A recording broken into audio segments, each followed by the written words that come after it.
All right. Welcome, everyone, to another deep dive. Today, we're going on an adventure. Ooh, an adventure. You bet.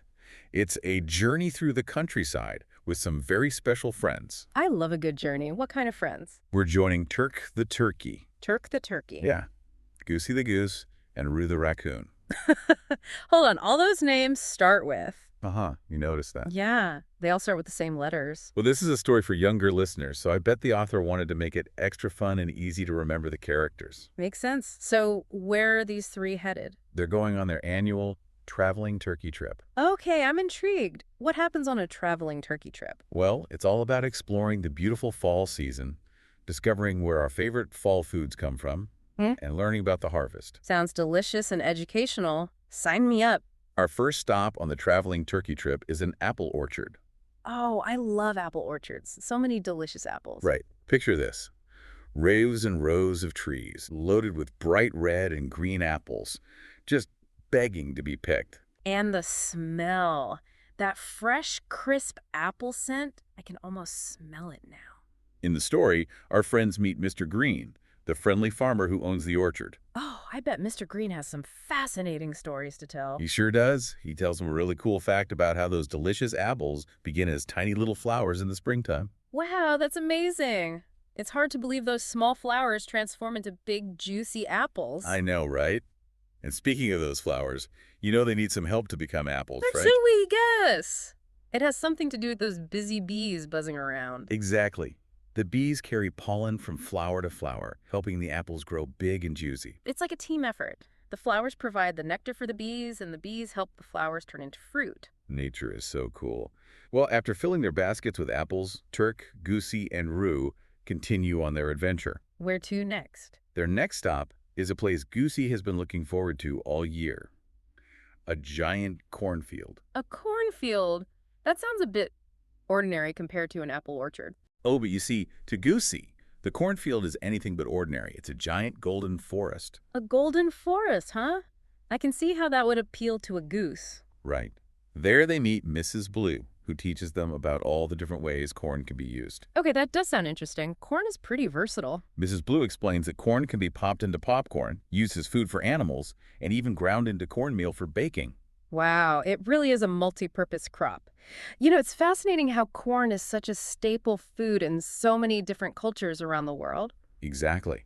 Some cultures use it to make tortillas, others make polenta, and of course, almost everyone loves popcorn. I do love a good bowl of popcorn. It's perfect for a movie night. Me too. All right, are you ready for our final stop on the traveling turkey trip? Absolutely. What's next? It's a pumpkin patch. Ah, the pumpkin patch. Can you imagine the excitement of Turk, Goosey, and Roo? Pumpkins as far as the eye can see. And there are pumpkins of every size and shape. Mm. Small pumpkins, big pumpkins, round pumpkins, bumpy pumpkins. You name it.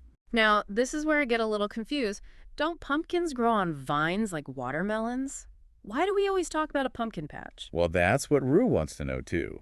He asks Mrs. Violet, the pumpkin patch farmer, all about it. So, what does Miss Violet say? Ms. Violet explains that pumpkins are actually a type of squash, and they do grow on vines. But because the vines spread out close to the ground, we call the place where they grow a patch. That makes sense. I never knew pumpkins were a type of squash. Me neither.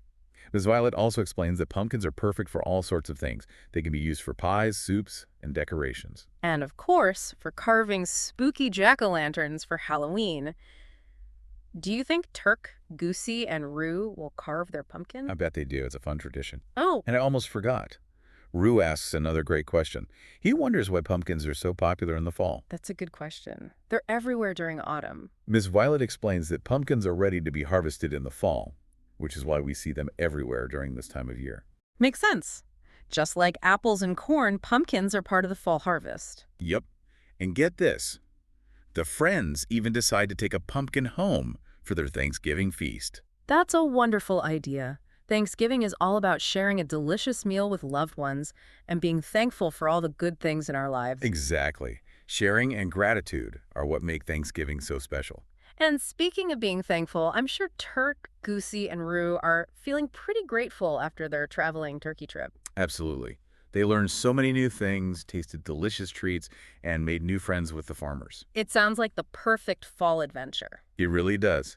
Their journey reminds us to appreciate the changing seasons, the amazing things that grow from the earth, and the hard work of the farmers who make it all possible. Right, and it reminds us to spend time with loved ones and enjoy all the wonderful things fall has to offer. Couldn't have said it better myself.